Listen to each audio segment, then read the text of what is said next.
Une mère n'arrive pas à comprendre pourquoi la tombe de son fils est verte quand la vérité est révélée, elle ne peut arrêter ses larmes. Comme le disait Arsène Houssaye à propos des personnes décédées que nous aimions, il semble que leur âme colore toujours les chers souvenirs comme le soleil disparu colore encore les nuages à l'horizon.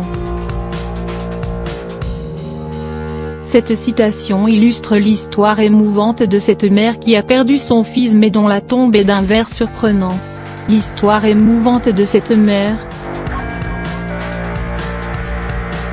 Raymond et Rachel Villasnor ont perdu leur fils, Joseph, âgé d'à peine 36 ans. Il était sergent d'état-major dans l'armée de l'air américaine. Joseph a servi son pays pendant 16 années jusqu'en 2010. Où il décède lors d'un accident de voiture alors qu'il se rendait à un match de softball, une de ses passions. Un jour, ses parents se rendent au cimetière Garden Park, au Texas, là où se trouve désormais leur fils. Ils découvrent que la tombe de Joseph est entretenue. Ce qui est surprenant car les autres tombes semblent être laissées à l'abandon depuis la canicule qui a frappé la région en 2015, alors que la sienne est parsemée d'herbes vertes et fraîches.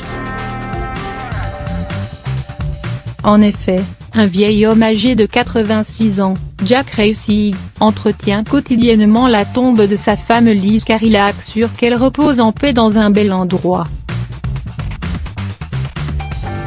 Un jour où il arrosait la pelouse de la tombe de Liz, il entend une jeune femme pleurer sur une tombe proche de là où il est. Jack s'approche de cette dernière pour la réconforter. C'est la sœur de Joseph, elle explique au vieux monsieur que son frère est parti trop tôt. Souhaitant faire un geste, il décide alors d'arroser la tombe de Liz et celle de Joseph chaque jour. Elles deviennent donc les tombes les mieux entretenues du cimetière. Les parents de Joseph ont grandement remercié Jack de l'intérêt qu'il porte à l'entretien de la sépulture de leur fils. La mémoire de Liz et de Joseph sont honorées de cette manière. En effet, perdre un proche est une période éprouvante. Nous souhaitons généralement rendre hommage à nos défunts par des actions propres à chaque personne.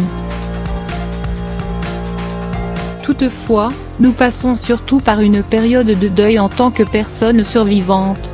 C'est pourquoi, vous trouverez ci-dessous les 7 étapes du deuil pour mieux l'appréhender et le comprendre.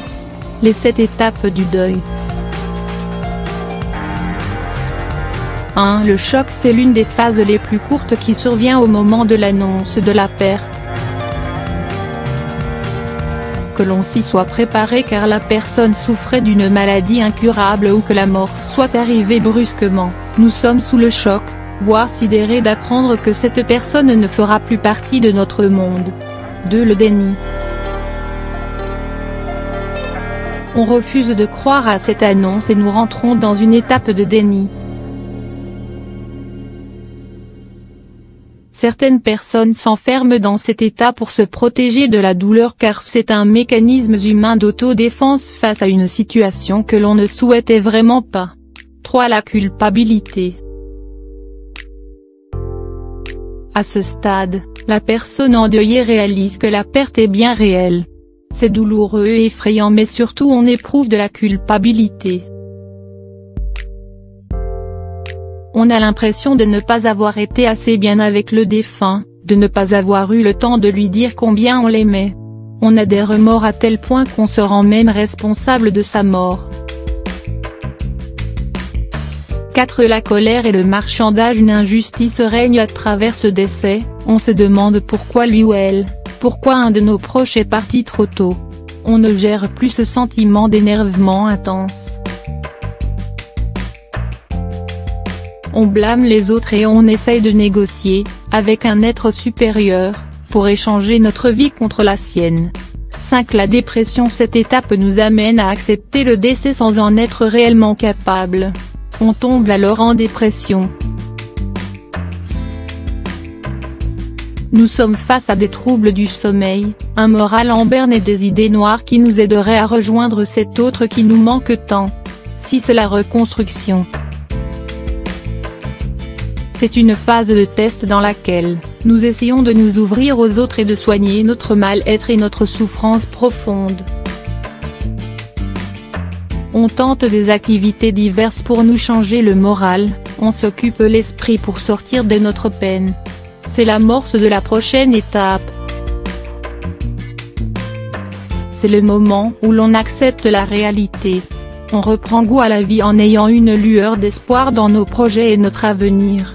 Petit à petit, nous reprenons le cours de notre existence.